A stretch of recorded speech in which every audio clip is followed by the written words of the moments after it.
নতুন ব্যবস্থায় বাংলাদেশে ফ্যাসিবাদ আর মাথাচাড়া দিয়ে উঠতে পারবে না বলে মন্তব্য করে শিল্প ও গণপূর্ত উপদেষ্টা আদিলুর রহমান খান জানিয়েছেন, আগামীকাল থেকে সংস্কার নিয়ে রাজনৈতিক দলগুলোর সঙ্গে আলোচনা শুরু হবে। স্বৈরাচার প্রতিরোধ দিবস উপলক্ষে সকালে রাজধানীর শিক্ষা চত্বরে স্বৈরাচার পতন আন্দোলনের শহীদদের প্রতি শ্রদ্ধা জানান উপদেষ্টা আদিলুর।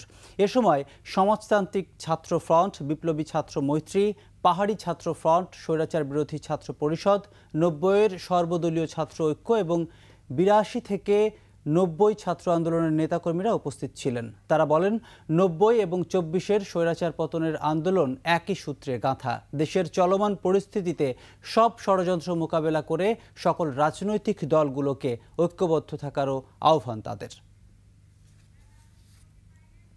আগামীকাল থেকে যে সংস্কার নিয়ে আলোচনা শুরু হবে রাজনৈতিক দলগুলোর সঙ্গে, এই সংস্কারের আলোচনা দেশে একটা গণতান্ত্রিক ব্যবস্থা প্রতিষ্ঠার জন্য এগিয়ে নিয়ে যাবে দেশকে।